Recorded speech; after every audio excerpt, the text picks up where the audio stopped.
Hello friends, and welcome to the Hanged Man in the Moon. If this is your first time here, welcome. Thank you for coming. I'm pleased to meet you. If you've been here before, thank you for returning. I'm truly honored. Friends, if you are a returning visitor, you know that this is my Decan walk. Yes, the Decan walk that I have called a different kind of Decan walk because I'm doing it differently from the way most other people do Decan walks out in the wild. Yes, my system, it's a system that I have developed or rediscovered for myself, is different from the Golden Dawn system, which most other people follow. And that's not in any way an indication that I am casting blame or shame or saying that there's anything wrong with following the Golden Dawn system at all. They are the people who brought us the tarots that I first fell in love with. Yes, but there are things in that system that are unsatisfying for me, and so for my own satisfaction, I have gone in a different direction. Yes? Not abandoning everything, but moving back to what I think might be a pre-Golden Dawn way of organizing esoteric information. Yes? And so, this is a different kind of Decan walk. And what I am going to do, in this video is I am going to do a few things, yes? First, I'm going to give you a recap of the previous Decan, and I invite you to add your own impressions, your own feelings in the community tab for the channel. Yes? Upload your own spreads, your own experiences, share. What do these Decans speak to you? Yes? We can learn from each other. So, I encourage you to do that.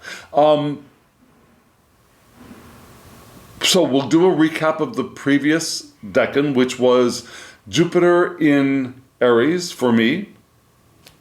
And then I will dive into this Decan, the new Decan, which will begin pretty quickly after this video goes up. I don't think I'm going to have much time before uploading and the time that the Decan begins, yes? And there will be dates in the thumbnail and in the description box below for when this next Decan begins, the first Decan of Taurus. So we'll start talking about the Decan, and I will talk about the Decan in two different ways. And then we will pull up the card that represents the Decan from the tarot, and we will talk about that card.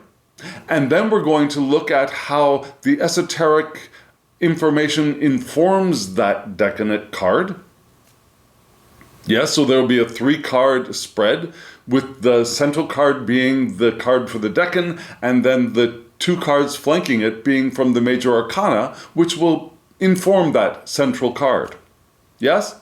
And then I'm going to pull out a spread from those 3 cards. Yes, I pull out 3 questions, 1 for each card, and then I lay a 3-card spread to help us maybe unpack what that Decan will mean for us in the coming 10 days or so. Does that make sense? I hope it does. I really hope it does. That's how I am going. And I'm adding a new element to our Decan walk beginning this Decan. And I'll show you what that is in just a moment. But first, let me say thank you. Thank you for doing all those things that you do. Thank you for hitting the thumbs up button. Thank you for subscribing to the channel. All of those actions help other people find us, and our community grows, and it has been growing thanks to you. So again, thank you. And thank you for commenting. All of you who do comment are a blessing. And again, thank you. Okay, friends, so let me put up the 3 cards from the previous Decan, which was the 3rd Decan of Aries, keyed to Sagittarius. So we had Jupiter in Aries, which means that we had the mutable aspect of cardinal fire's vital attributes entering our world for this 10-day period. Yes? And the Sagittarian aspect of Aries, Jupiter in Aries, points to things like our ego moving out into the broader world in specific kinds of ways, in education, in philosophy, in religion, spirituality. And I noticed some things. I don't know, did you notice some things? Please let us know either in the description box below or in the community tab. What have you noticed in these last 10 days that are particularly Sagittarius, the Sagittarius aspect of Aries for you? Things I noticed were, let's go from the big to the small, from the world to me. Me being the small, the world being the big. Yes? What I noticed politically in this period was something very interesting. A certain president of a country in the world posted a photo, an AI-generated photo of himself that looked very much like he was presenting himself as Christ, coming to heal somebody in a hospital bed. And a lot of people reacted to that, which I found very interesting because, one, they were reacting to that for philosophical reasons, for religious reasons, for spiritual reasons. Jupiter in Aries. The thing that interested me, or I almost found funny, was this is not the first time that this president has presented himself as either a Christ figure, an anointed figure, or the savior of the country or the world. Yes, he has posted images of himself in those roles as anointed by Christ, or as the next coming of Christ, or the savior. And some people took notice, but for some reason, this picture is the one that really landed. And it happened to land in this 10 period of the third decan of Aries keyed to Sagittarius. So that was very interesting to me. And even those who had been very staunch supporters who were in total alignment with the other times that he presented himself as the savior, or even the one protected by Christ. For some reason, this is the one, and this is the time that even they were triggered. So, that's interesting.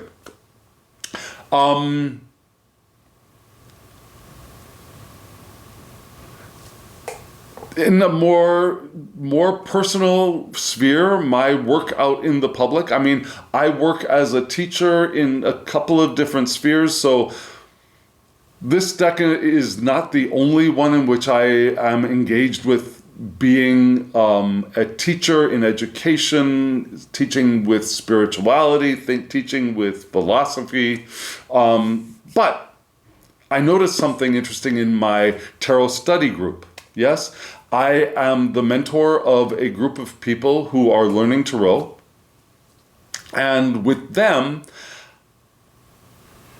we meet every week. And so within this decan period of Aries keyed to Sagittarius, we met twice. And both of those times, actually we met once before, but particularly these last two times, the questions that we were focusing on were very deeply philosophical. They were, who am I? Very Aries, but Aries in a philosophical way. And then this week, which was just yesterday, from when I'm filming this, and let me just emphasize that the question, who am I, was not something that I presented to the group or one that I was particularly interested in them exploring at that time.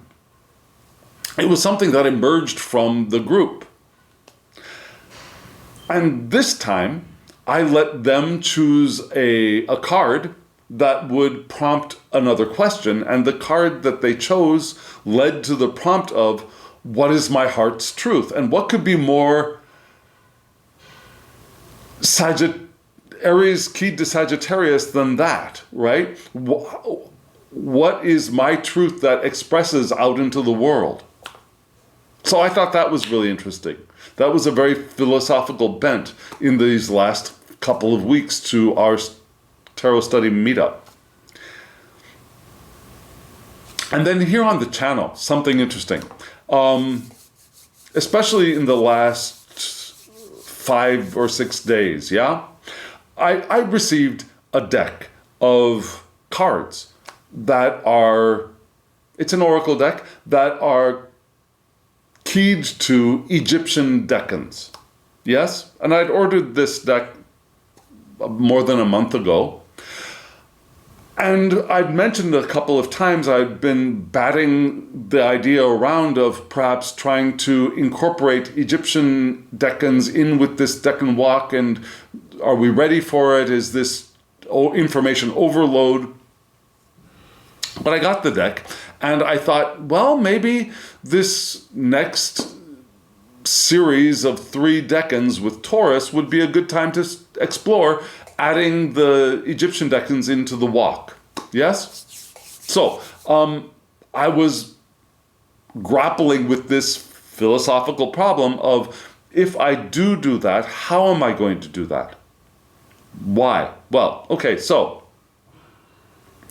let's start off with, what are the Egyptian decans? Just a quick overview. The Egyptians were the ones who decided to break down the wheel of the year into, instead of 12, 36. And it was a timekeeping method of seeing when certain stars rose up on the horizon at certain times of the year. Yeah, and we start the year for Egypt with Sirius, you know the star, and because that was the start of, I think, the flooding season for the Nile, and which is the beginning of a cycle of irrigation and planting and then harvest, and then again another cycle. So rather than being a description of personal qualities or traits or predictions of the future, yeah, the Egyptian decans were for marking time and also marking rituals and what rituals were appropriate for what times. It was a timekeeping system. Yes? So, that's the beginning. Then in the 10th, 11th century, there's a text called Picatrix, where the decans were described for the well, for me, Egypt is the Western world, but okay, for the European Western world. And they became more part of the Western astrological tradition through the Picatrix. However, there are some differences, yes? And looking at what I could find, it seems to me that what happens is the Egyptian decans go out into the world, into especially Babylonian and then Indian astrology, and they incorporate those ideas into their astrological tradition, and those ideas become different. They transform is the word I'm looking for. They transform, and then they move into upper Western European traditions through the Picatrix, and so they're no longer the original decans. Does that make sense?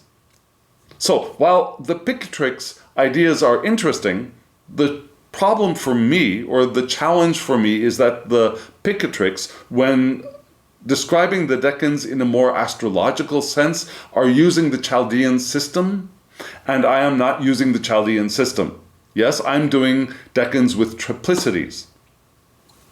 Now, Pentacles also points to decans with triplicities when looking at talismans, but not when looking at what those decans actually mean astrologically. So there's that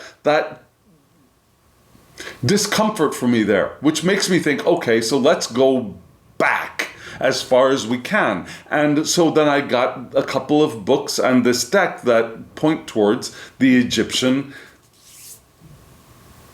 more original. We can't say what is exactly original because the sources that we are using for organizing this information are necessarily fragmented. Yes? But as far as we can tell, it looks like the decans are arranged in this way in the original Egyptian, if we can say that, the original Egyptian tradition. But then there's another philosophical problem. The people who talk about those decans and then associate those decans with the modern calendar have different ways of associating them. And even within that system, there are a couple of decans where it's unclear which order. Is it A and then B, or is it B and then A? I'm really just talking about just two decans. Yeah, you go through the cycle and then there are two decans that seem to be either this way or that way, but that's not a big challenge. However, the larger challenge is, why are the calendars of associations so different? And that bothered me for a while, days. And then it suddenly struck me. Precession of the equinox. Yes? So, my deck is looking at the oracle deck that I'm going to be using, the guidebook for that, is looking at those decans in a sidereal way. Yes? So they're focusing on the decans as the actual stars rising up in the sky, which have changed over the last 2,000 years.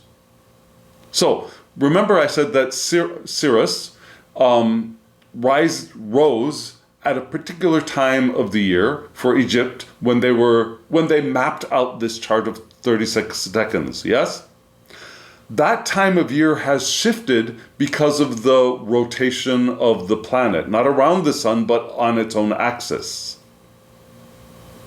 So, what was perhaps Cancer before is now Leo.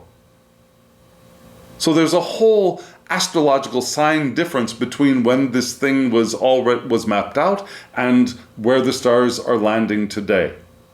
So if we look at it in a sidereal way, as just looking at the stars, we place the decans in order A. However,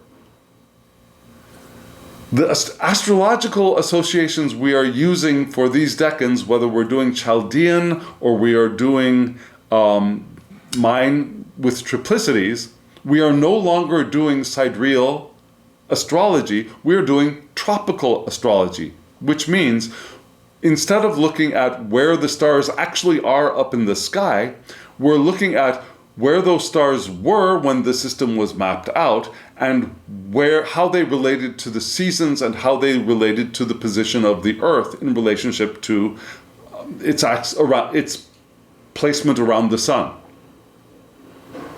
Okay, so where we would place Aries right now in our Western, Hellenistic, or Chaldean astrology,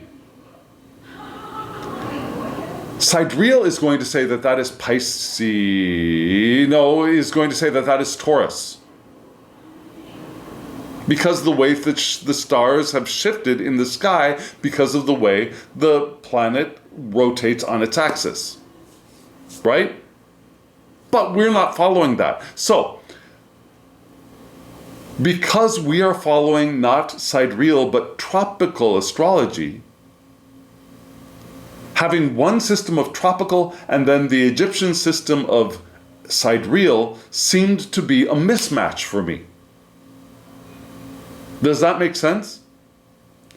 So what I have decided to do is I'm going to use the oracle deck that I received, but I'm going to adjust the calendar to match the seasons and the times of the time when the system was first mapped out.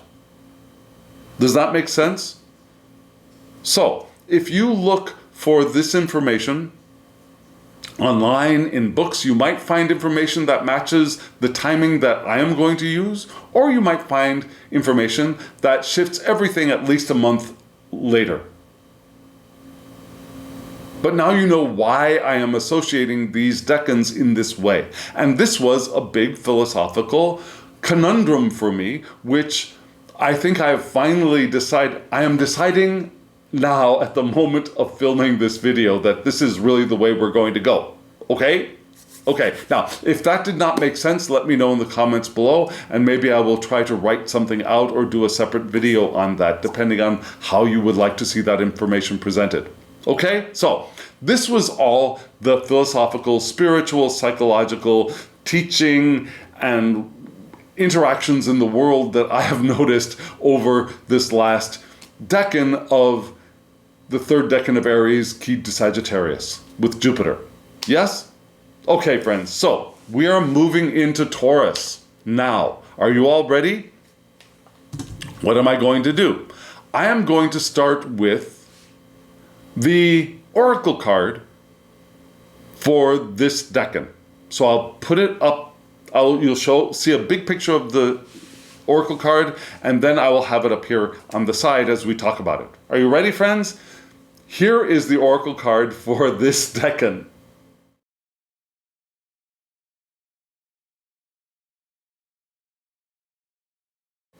Friends, there it was, and here it is, and there it is.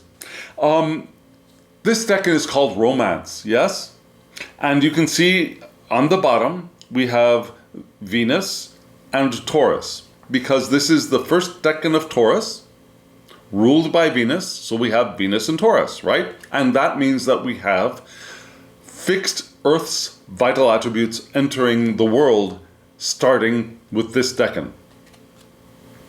And what do you see here? You see a happy and devoted young couple who are dancing, and they're accompanied by Cupid, with his bow, right? A little baby cherub Cupid. And this image represents love, it represents beauty and art and romance in its ideal form. Yeah, it's the idea of those things manifest in the world. Its ideal form. Yes? Now, it doesn't mean necessarily the best or the prettiest. It's that idea of the purest form of those things, of art, of love, of beauty, manifest in the world. And it's lovely. It's a lovely image. For the author of this deck, and again, the reason why I pull out this oracle card from this author, which there will be a description, a link in the description box below, just so you know, the Oracle of the Radiant Sun, is because she really does an excellent job of synthesizing information from many places to get a nice, clear, concise description of these planets in these signs. Yes? And so Venus in Taurus, really a very nice, easy to digest bit of information. So what does she say here? She says that we are connected with beautiful and pleasurable things in life. Now the sensual, sensuous, sensory, and those are all accurate words. Sensual, sensuous, sensory, pleasures of being in physical bodies in this physical universe are key to this decan. Attention toward enjoying comfort, luxury, and beautiful surroundings, our homes, our environments, whether it's man-made architecture or the beauty of nature outside, yes? We can be possessive and enjoy being possessed even. Yeah, that's that romance part. Yeah, we are possessive of others and we enjoy others possessing us.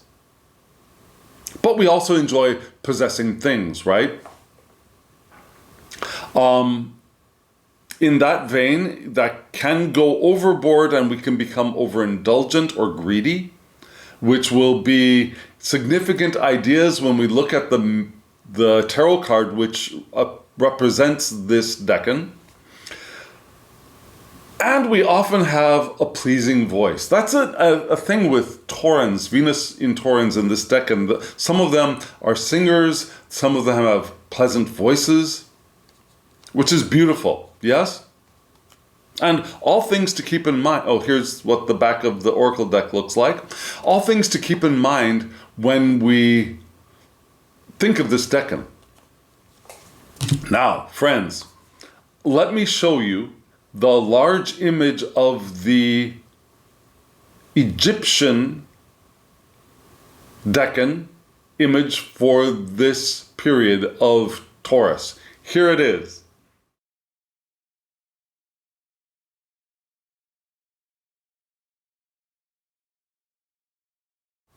So you just saw, and here's an image here, of the Egyptian decan of Khau.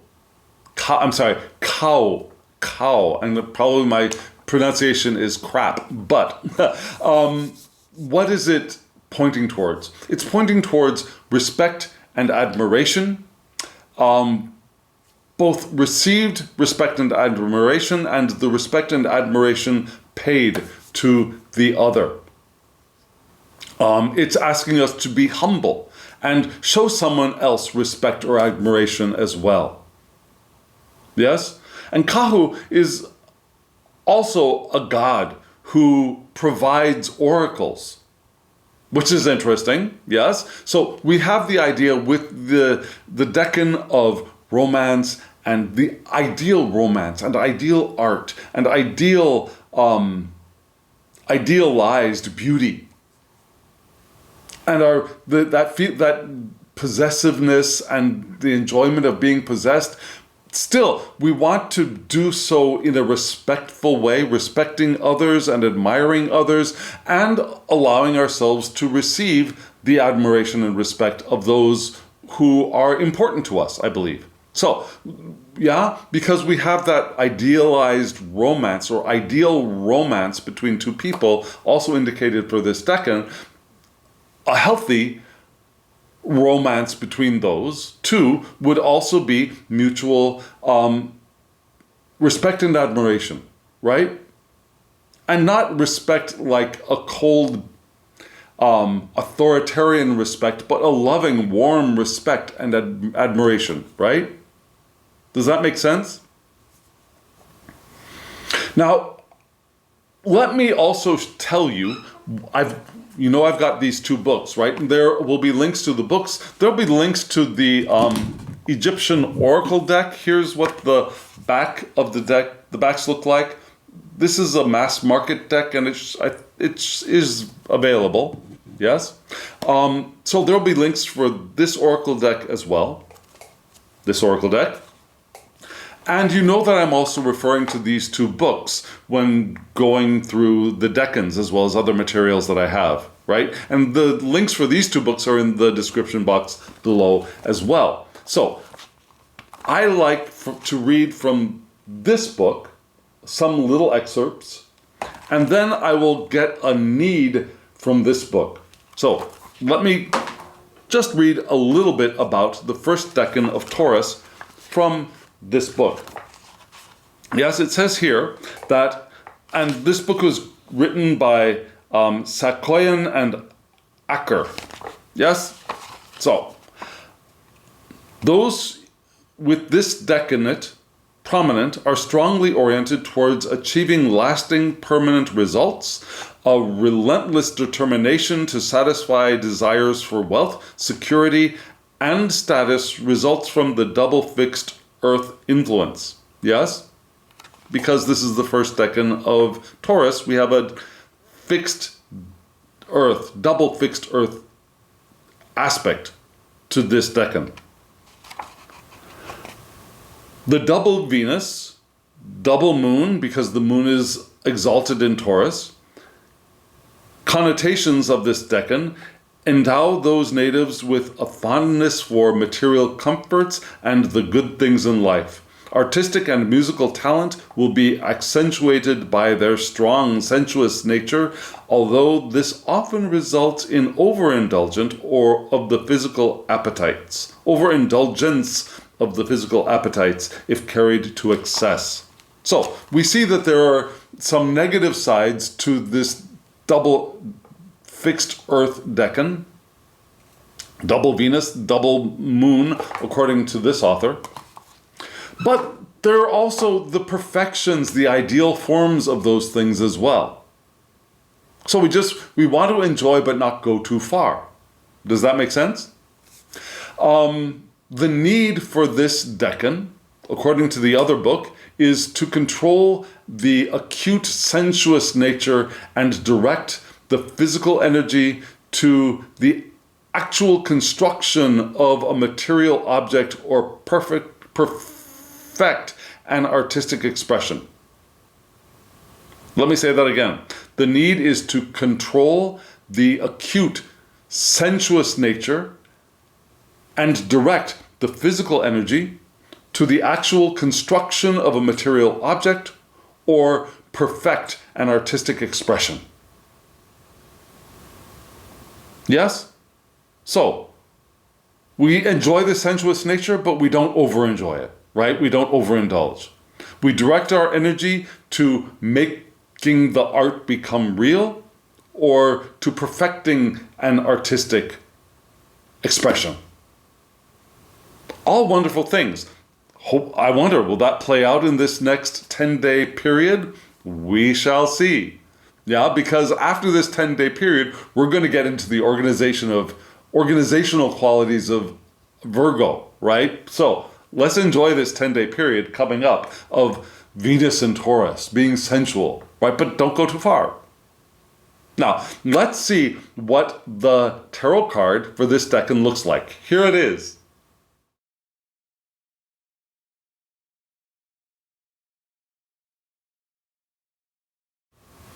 Friends, here is the card for this decan. Yes? The Four of Pentacles, the Four of Coins, depending on what system you are working with. And here it's the Four of Pentacles. I'm using the Smith-Waite deck. Yes? And the deck I'm using, you can use any one. I'm using the 1909 original, I think. There'll be a link in the description box below. I don't have the box with me, but it's a lovely deck, and it's got the roses and lilies on the backs, if that's interesting to you.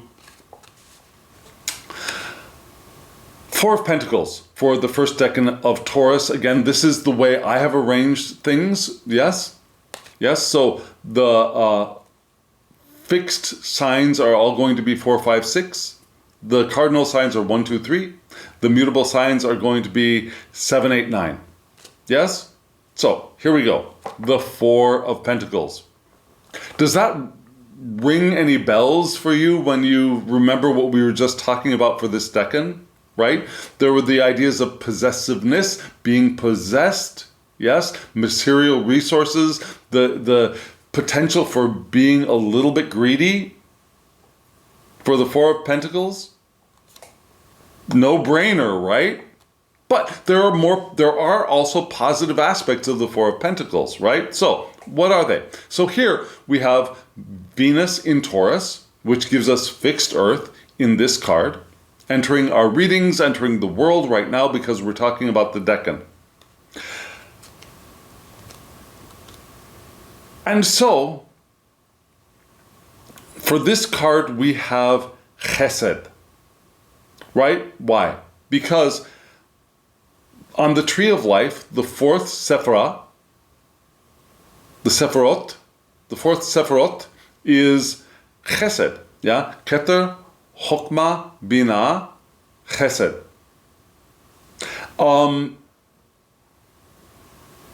Which is what? It's loving kindness, which is pretty good for a Decan idealizing romance and art and beauty, right? Loving kindness. But we don't often associate those qualities with the Four of Pentacles, but that can be part of our understanding of this card when it's upright. Yes? And you'll see in this expression of the Four of Pentacles, created by Pamela Coleman Smith, that one of those pentacles is there at the person's heart. So it's like a material expression of our loving kindness can be part of this card. Yes, it doesn't always have to be grabby, grabby, greedy, greedy. There can be the stability and the expression of loving kindness through material creation, through material support.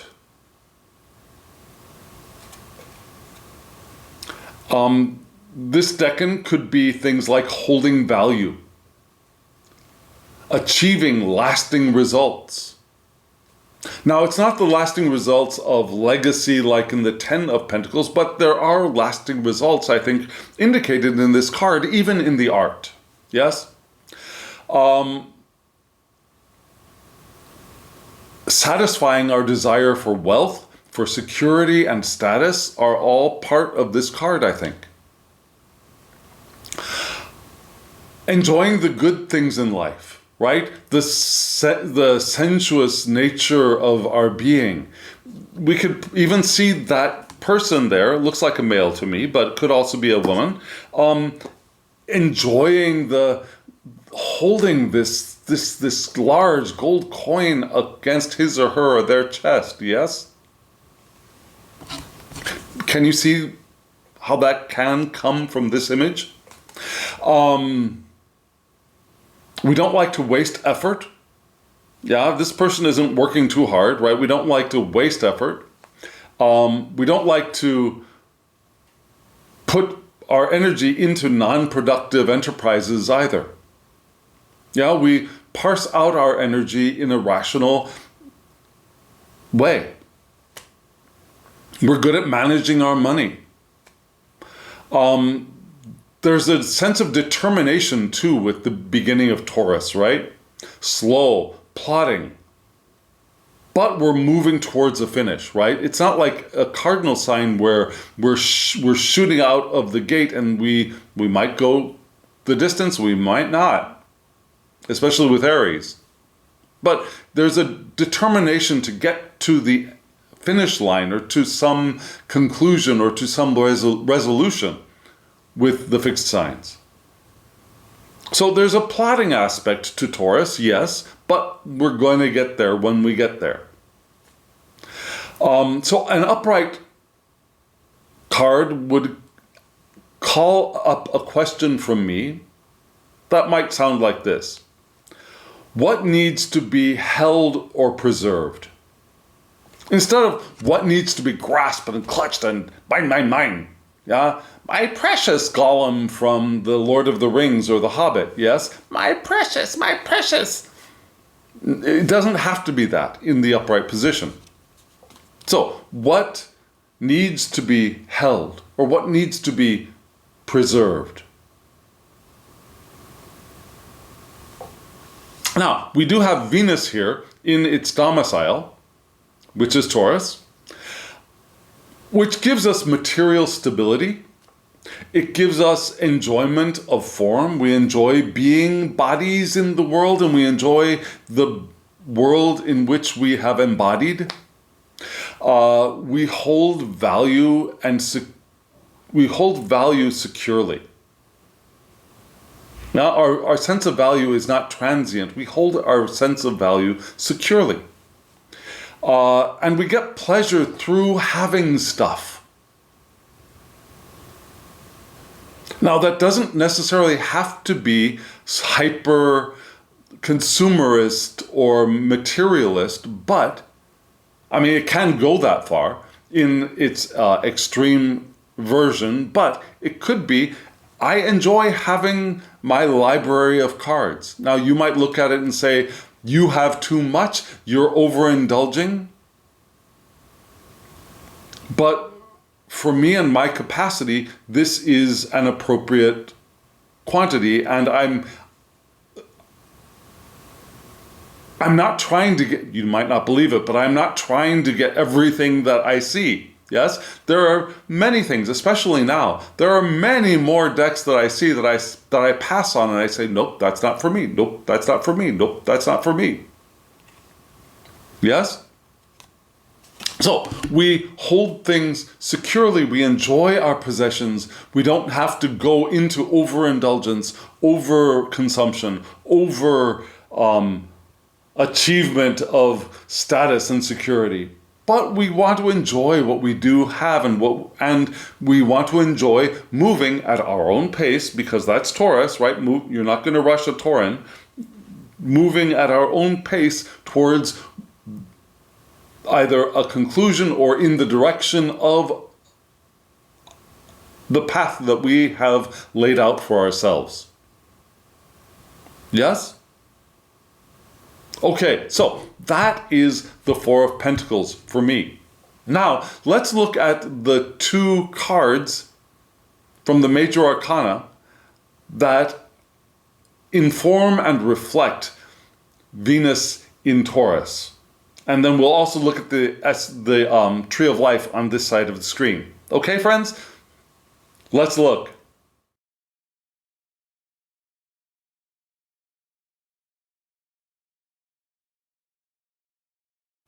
Friends, so you saw, we have on the left-hand side, the Lovers, which for me is Taurus, and I'll explain why that is true for me, and the system that I have rediscovered for myself.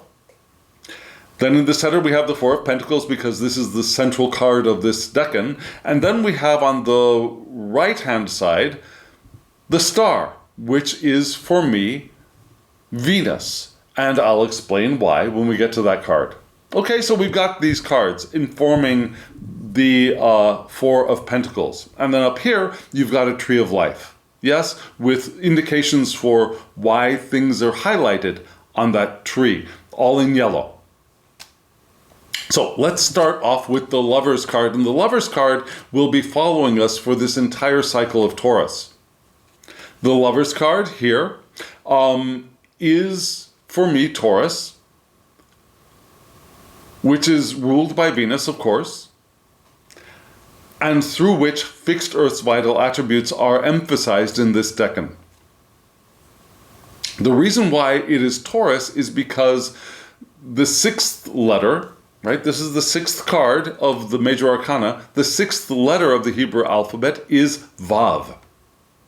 Yes? And Vav on the Tree of Life is associated with, well, Vav is associated with, that was associated before it was placed on the Tree of Life, up here. But Vav is associated with the astrological sign of Taurus. Okay? So, what is Vav?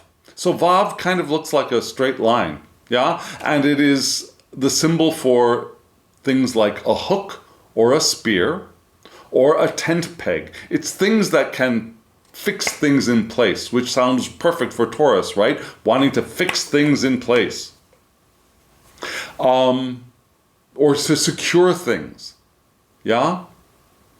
To add something to our experience in the world.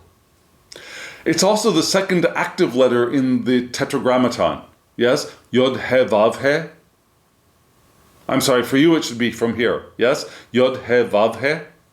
So, Vav, it's the second active principle of the divine. And it connects, you can see here, Keter to Binah.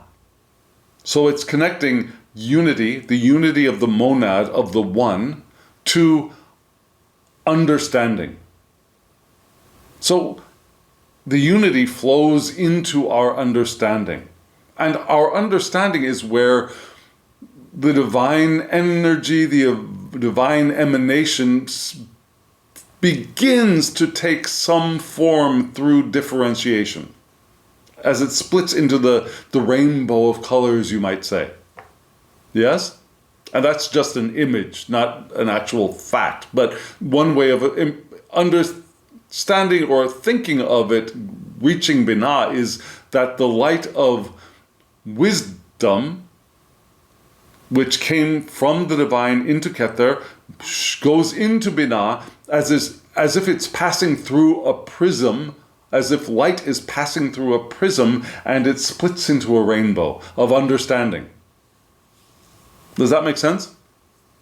So that is keyed, or that is the quality of the Lover card, right? Moving from that understanding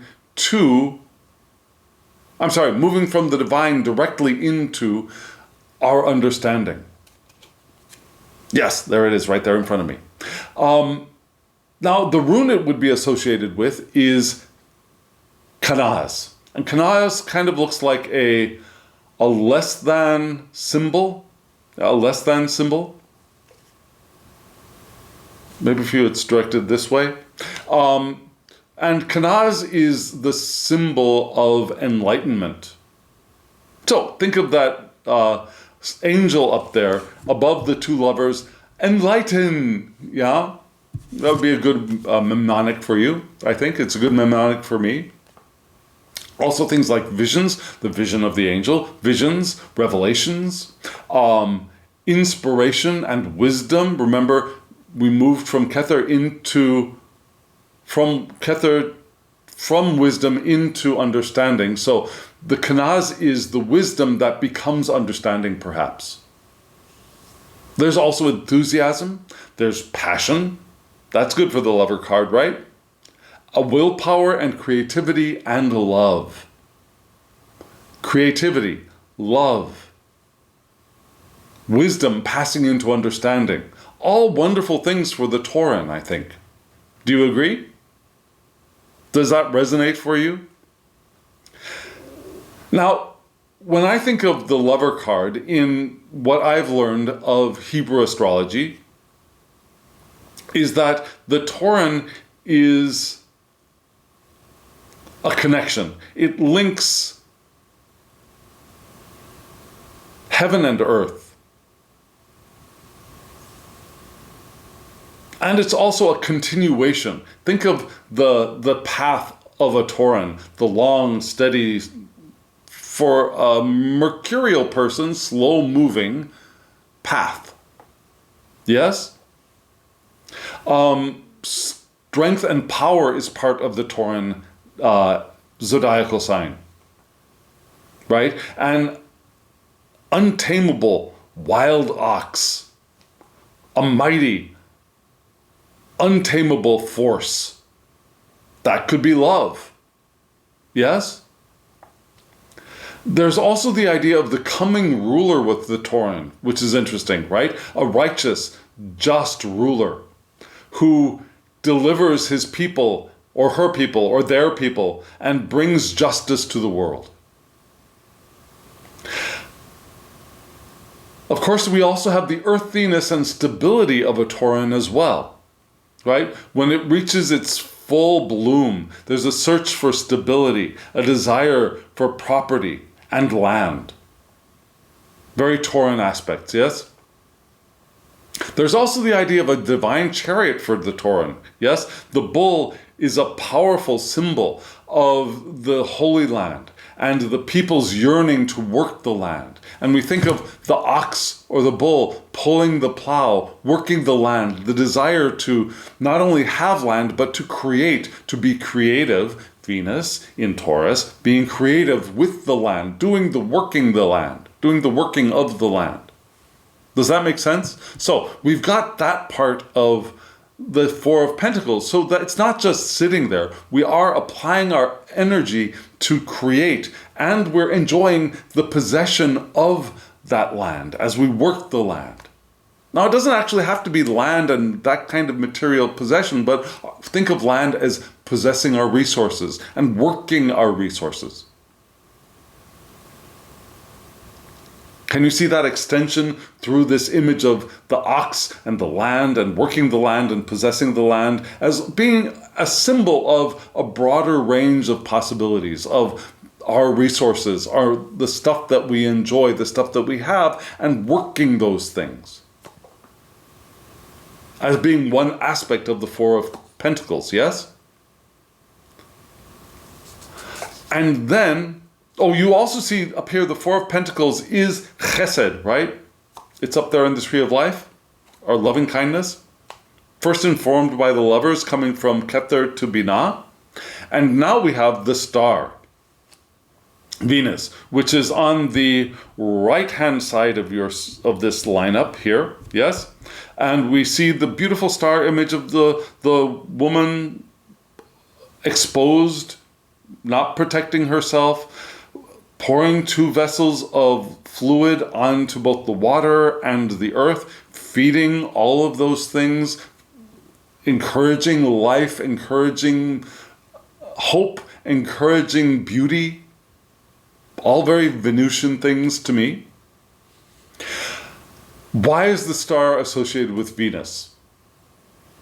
Well, because the 17th letter of the Hebrew alphabet, this is card number 17, the 17th letter of the Hebrew alphabet is Peh. And Peh, you can see here, connects Gevra to Hod. It connects Gevra to Hod, which means it connects severity to surrender. That's my interpretation. There are several different ways of naming Hod out there in the world. The others are pretty much common across the board, yeah? Keter is the monad, it's the unity, it's the one. Chokmah is wisdom. Binah is understanding, Chesed is loving kindness, Gevra is severity, Netzach is victory, Tipret is beauty, Netzach is victory. Almost everybody across the board agrees on all of those. Hod has several different interpretations, and the one that is good for me is the surrender, to accept what is. Yeah, so we connect our severity of discernment and judgment to surrendering to what is, and that gives us the hope of the star. Yes, but that connection, the letter Peh, in the Sefer Yetzerat, the one that I am using, is connected to Venus. Yes, and Venus is also on the Tree of Life separately in Netzach. So we have Netzach, victory, expressing itself as the connection between severity, Gevra, to Hod, surrender. That's a beautiful thing. And a beautiful thing for the star, I believe. Because remember, she's the one who comes after the tower of the disruption and the breaking open. So we get, after that breaking open, we are victorious. And our severity is now connecting to the surrender to what is. Yes? So, how is that going to inform, or what qualities does that give us in the Four of Pentacles? Well, Peh, the letter Peh is the mouth, so it's speech. Remember the Tauran, Venus in Tauran, the first decan of Tauran, beautiful voice, beautiful speech, maybe singer. So Peh gives us the mouth and speech, the power of words and expression. All very Venus in Taurus, right? We also have the rune Tiwaz, which kind of looks like an arrow pointing up, and it is connected to Tyr, right? And that the significance is of Tyr is the hand to bind a monstrous wolf. Now, those are my notes. I did not say that in very good English. Let me try that again. Yeah, Tyr. The god Tyr sacrificed his hand to save the rest of the gods from a horrible god-eating wolf. Yes? Why?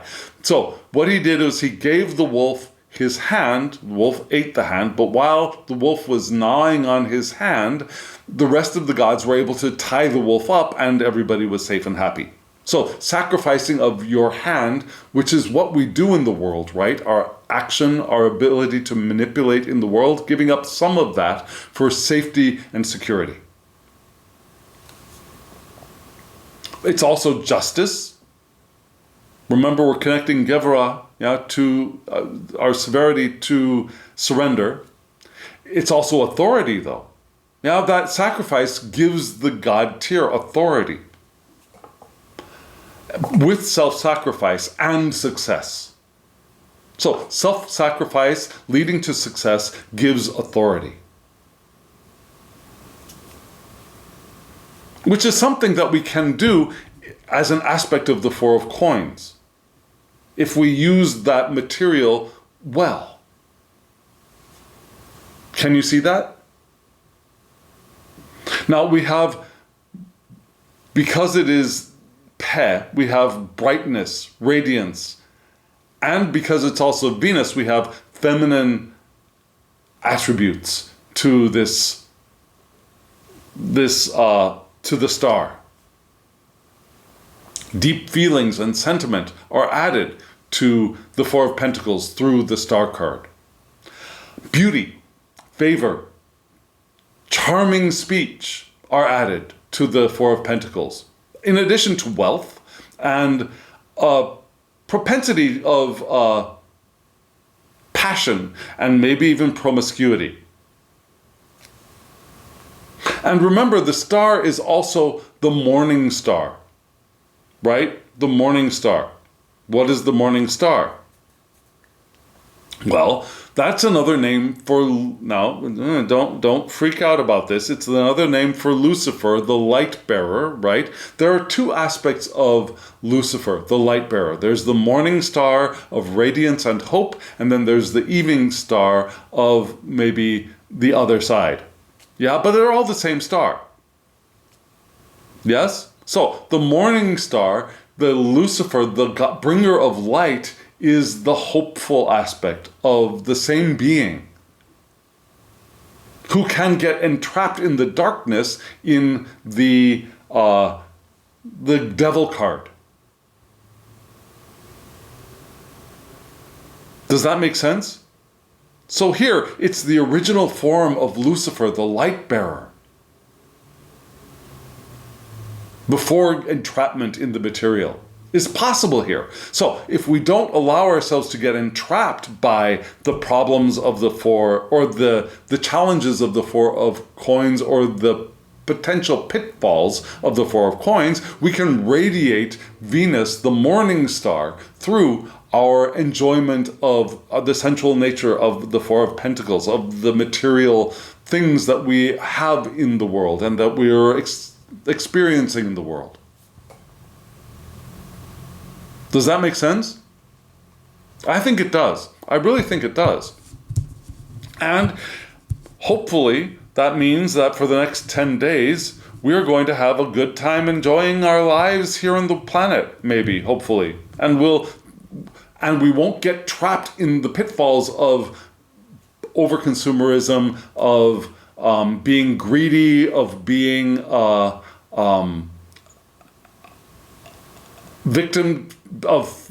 victims of our potential addictive qualities and natures.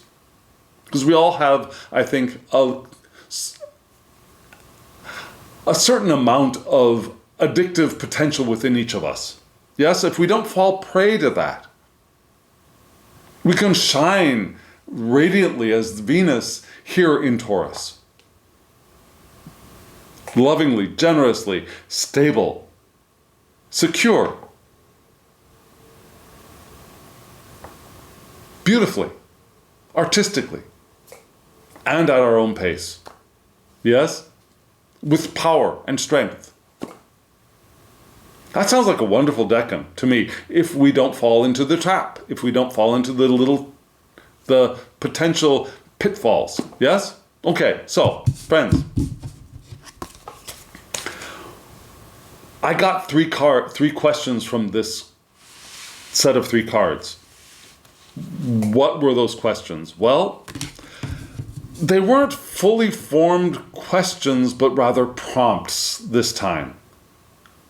You understand that difference? So the prompts that I drew out of these 3 cards were, for the lovers, the thing I want to know is, what is the loved for us in this new period of Taurus? What is the loved? And then the thing from the 4 of Pentacles is, instead of what are we grasping or clutching to, which was a potential question, I want to know, what is the enjoyment that we get from the loved? So we had the first prompt is, what is the loved?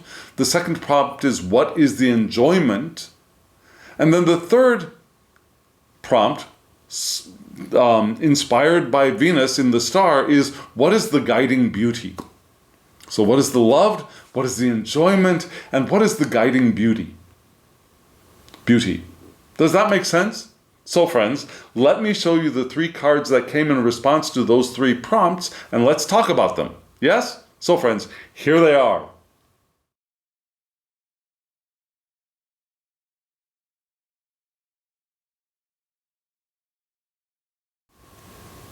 Friends, what do you think of this deck?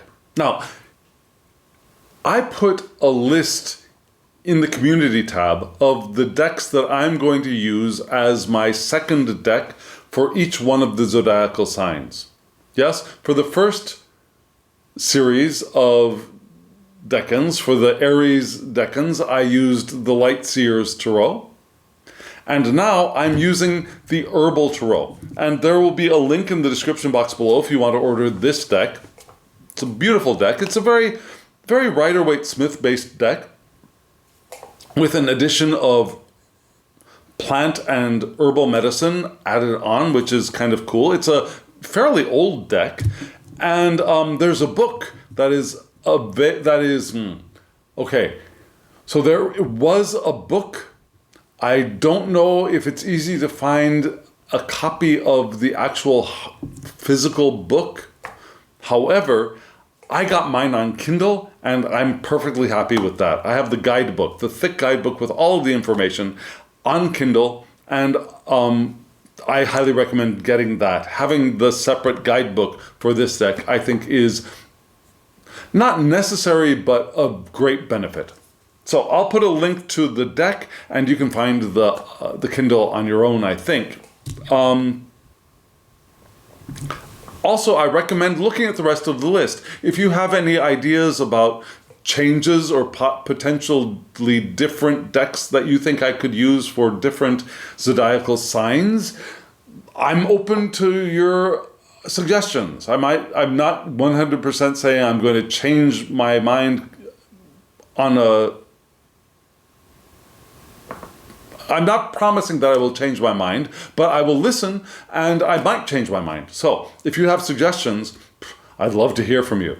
So, okay, so the Herbal Tarot, we had from left to right, the 4 of Cups, the Ace of Swords, and the 8 of Wands. Not a major arcana in sight. Yes, which is surprised me, because for the last 3 decans, the responses always include major arcana cards from the Light Seers Tarot. This time, not a lick. And we do have a nice variety, yes? We have a water card, we have an air card, and we have a fire card with the wands. So we've got 3. We're missing, interestingly, we're missing the earth of this Earth's decan, but we have the other elements informing the earth. So I don't think we're really missing anything from this spread. We're not missing the earth. The other elements the other elements are coming to inform our understanding of fixed earth in the first decan of Taurus. Yes? So let's start off with the loved. Now, frankly, ladies and gentlemen, friends, frankly, friends, first thing I noticed was that there was no Major Arcana card, and that made me think, oh, I don't know. That didn't excite me all that much. Honestly, I mean, I'm that kind of a reader sometimes. And it just happened to be that day when the lack of Major Arcana cards made me feel a little bit disappointed. It happens, I'm human. And then I saw these cards in relationship to the prompts, and I thought, huh? Really? I don't know. So I took notes. I thought a little bit, but frankly, friends, I'm reading this now with you here in real time. So don't expect too much. Let's see what happens. Yes. Four of Cups. Beautiful card. These cards are beautiful. They're not too complicated. They're not too complex. But they are rich in information, which I like. I do like that. We see the woman sitting on the ground underneath a large burdock plant. You can see the name burdock above that. And I use burdock in my cooking.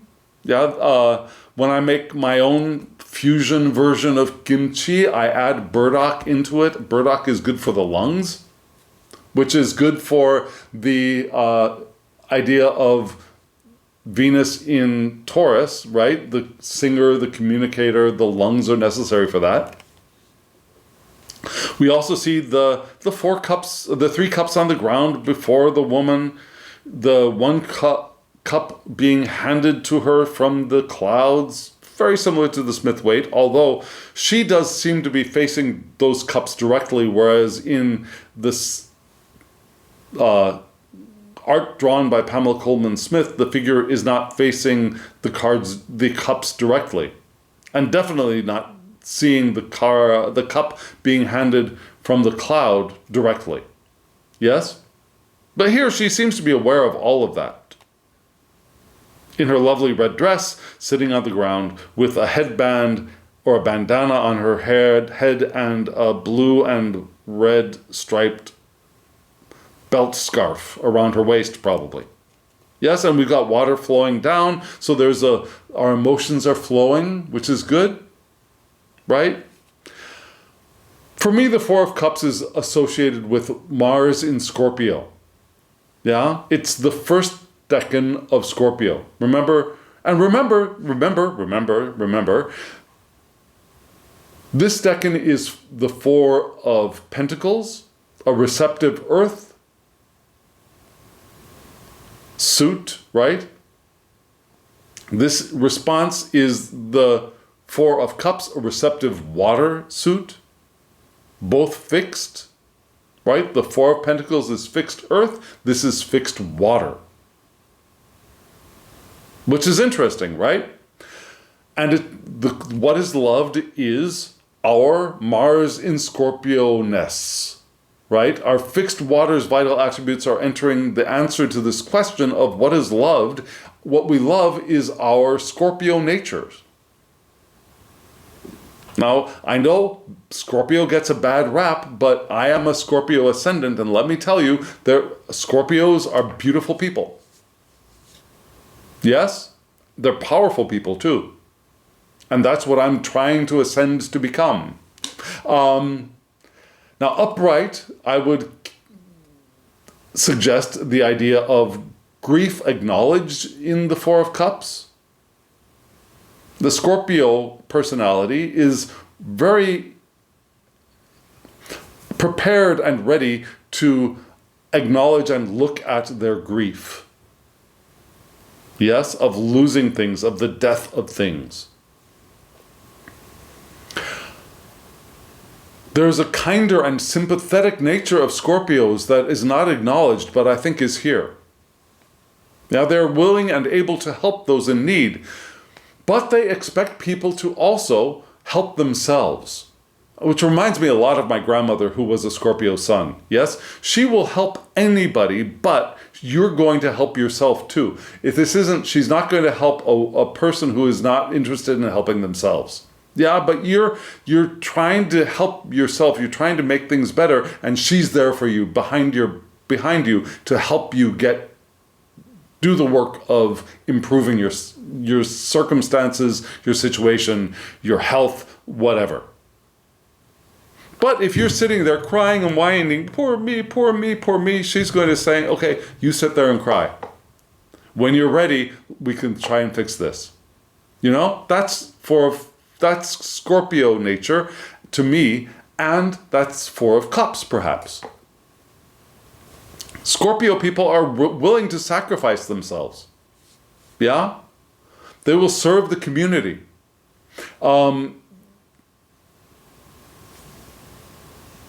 They will share their unconscious, their ideas, the ideas that come from the unconscious.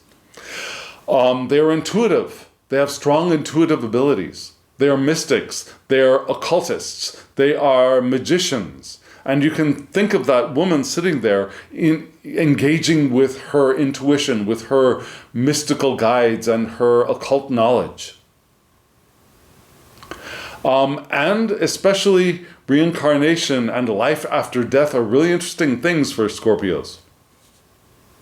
So, upright, the thing I might ask of this card is, what emotional loss or tension is being tested now? Yes? Because we still have that idea of things lost and things not being satisfying, things being tense.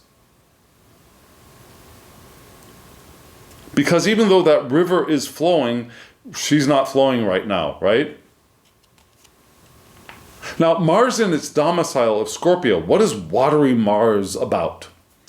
Gives us emotional intensity, but held in reserve. It's not going to flow out easily, right? Our emotional intensity is held for the right people. We're not going to share with everybody or anybody. Our desire is turned inward. Yes?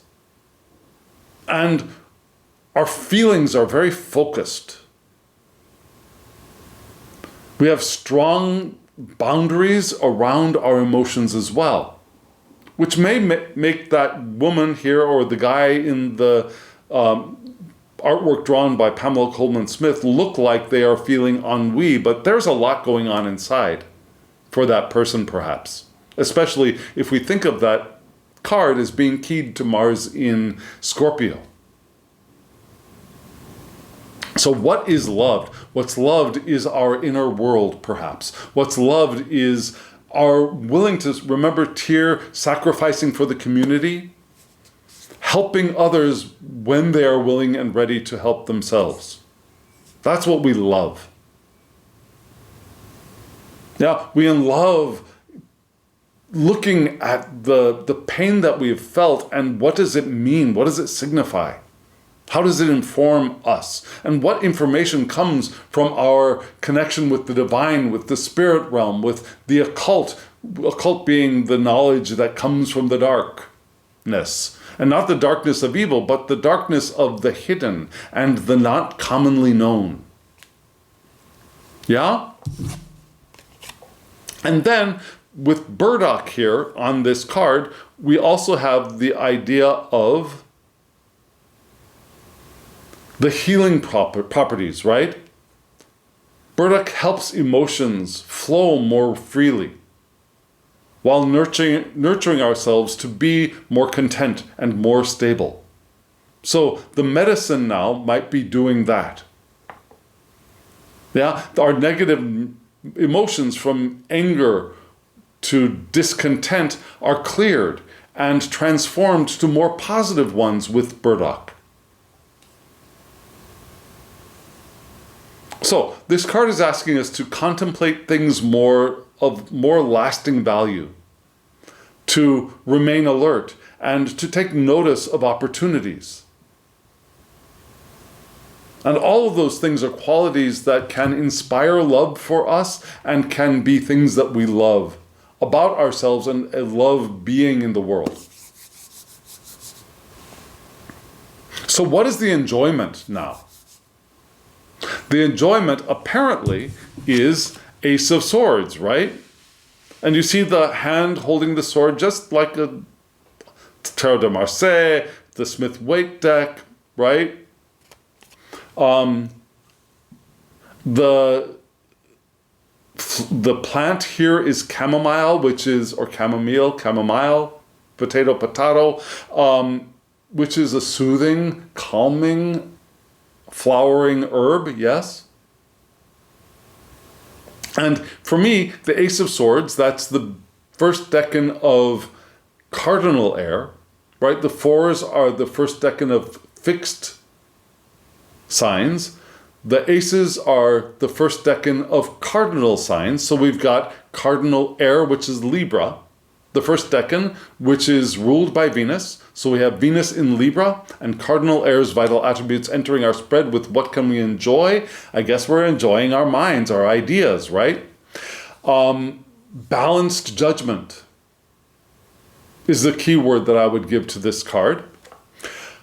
We like beautiful and comfortable environments, refined tastes, and the need for harmonious surroundings. Now, we're not going to get into the conflict here, right? We're eager for relationships and partnerships as well with Libra. Influence is important for us. We want to have influence. Whether it could be romantic influence, it could be the influence of graciousness, it could be diplomatic influence, it could be cultured influence or refined sensibilities, the influence of those things. We may acquiesce to attitudes and actions of others for our being accepted by them.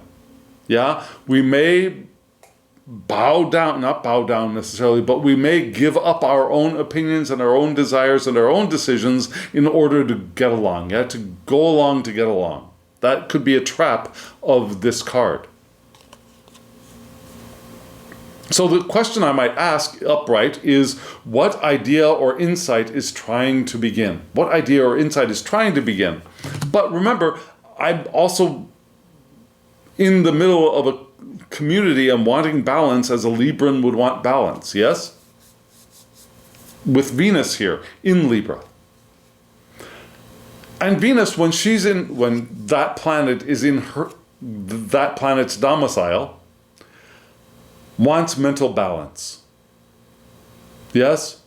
We want a clear perception of relationships and proportion as well. Now, we don't want to blow things out of proportion, nor do we want to minimize what we see. We want to see things in their proper proportions. Our thoughts seek fairness, yes? Our ideas are formed through comparison between me and you, between this and that, right? And we balance those things and we get ideas from that. Our thoughts are formed from that balancing of different aspects. For the guidebook for this card, it suggested that we have complete self-acceptance. And acceptance of others is also possible. Mindfulness can bring inner peace, and we can find clarity around spiritual purposes. Mindfulness can bring inner peace and contentment. Chamomile adds the idea of inner peace and clarity about spiritual purpose. Chamomile brings a relaxed quality, about seeing and working with the divine. We can enhance our visions to bring them into form on earth with chamomile. So, we have all of those things about what we enjoy. We enjoy our ideas, which are formed from our acknowledging different aspects in the world. We enjoy getting along with other people. We enjoy accepting ourselves and accepting others. We enjoy our relationships.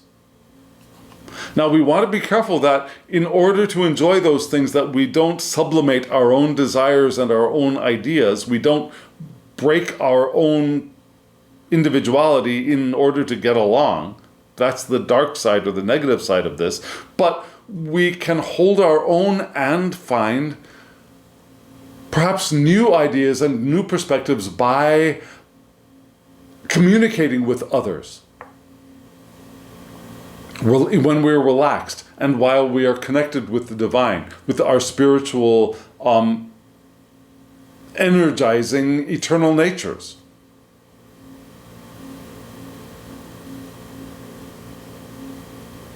And we find balance and clarity in that balance. Yes? That's what we can enjoy. And then, guiding beauty is what? Now, this is the one that really threw me for a loop. The Eight of Wands. How is that appropriate for a Tauran that will not be moved, will not be pushed? You're not going to get me to move as quickly as you think you want me to move, right? But maybe there's another thing another approach to this Eight of Wands. Now, what do we see here? We see the 8 wands coming flying in from the sides, yes? And we also see the plant is the sassafras tree, or the plant. And for me, the 8 of Wands is the second decan of mutable fire, which is Sagittarius. So that is keyed to Aries.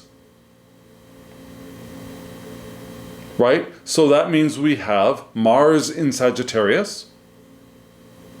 And the cardinal aspect of mutable fire's vital attributes entering our reading here. So that's mutable fire.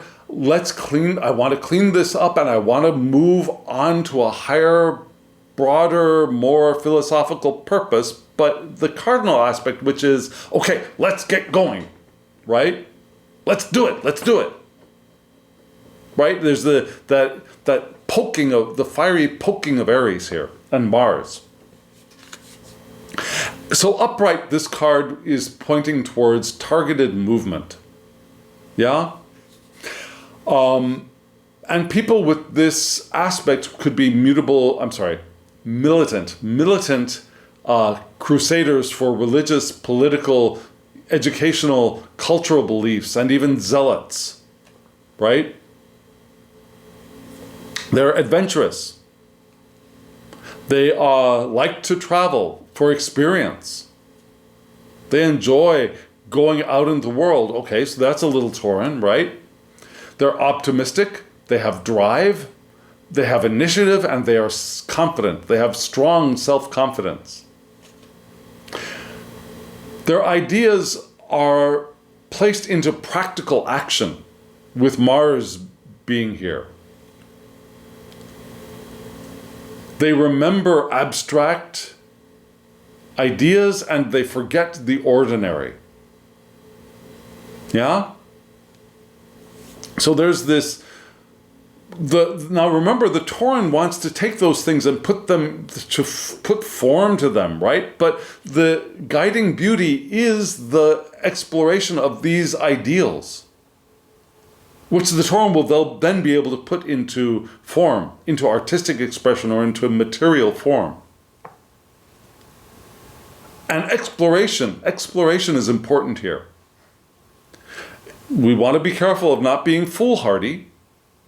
We want to be generous, allow ourselves to be prophetic, and independent. Right? Remember, our enjoyment is in relationship and Venus, right? But the guiding beauty is still going to be exploration and our independence within the mutuality of relationship. They love things that go fast, right?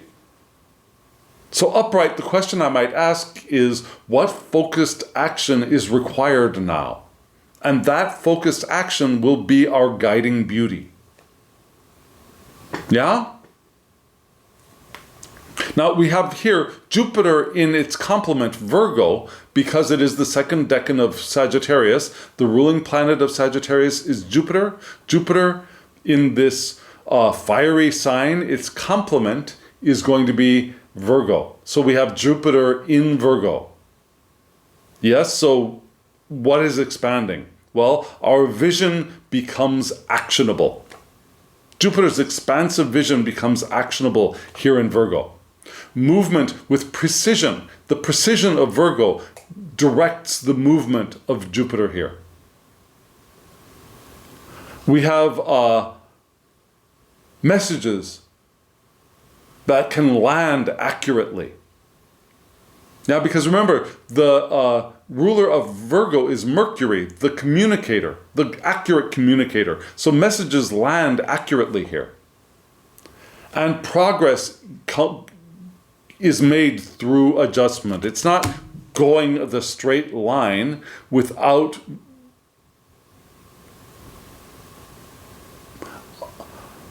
making any course corrections no matter what happens, right? With Jupiter in Virgo, we're able to make the small adjustments that will keep us going in the correct direction, but avoiding obstacles or correcting problems or misguided ideas or misguided direction. Yes?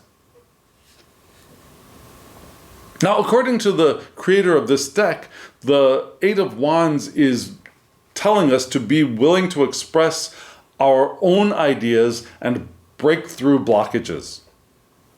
That could be our guiding beauty as well, expressing our own ideas. Also enhancing communication between the eternal nature that we are and the rest of the non-physical. So we express our ideas here in the physical realm, right? We break through blockages here in the real world, but we're also interested in communicating with the monad and as we are our aspect of the eternal nature. Does that make sense? Does that make sense? There's that non-physical, it's like as above, so below, right? And in non-physical, there is no above and there is no below, but from here in the physical perspective, we place the divine up for some reason. Yes, so as above. So we communicate with the entirety of the universal, divine, non-physical existence, and we're also here in the physical realm expressing our minds, our ideas, with clarity, with precision, ability to communicate through blockages, right?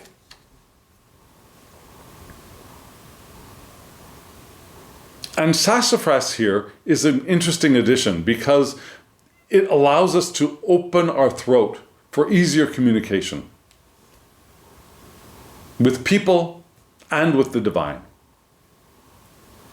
And it brings guardian angels. If guardian angels are your thing, you can think of your guardian angel here offering sassafras for you to be able to communicate with the divine and also with the other people who are also divine beings inhabiting this physical space with us. Right? So that is what our guiding beauty is. It's communication. It's bringing our ideas into our movement as Taurans in the direction that is in alignment with our philosophy, our spirituality, our cultural beliefs.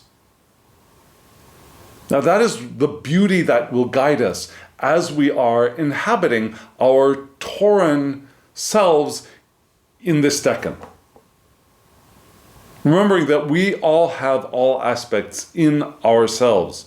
We have the entire zodiac and all of the planets in ourselves, no matter what it looks like in our birth chart, because the archetypal self has it all.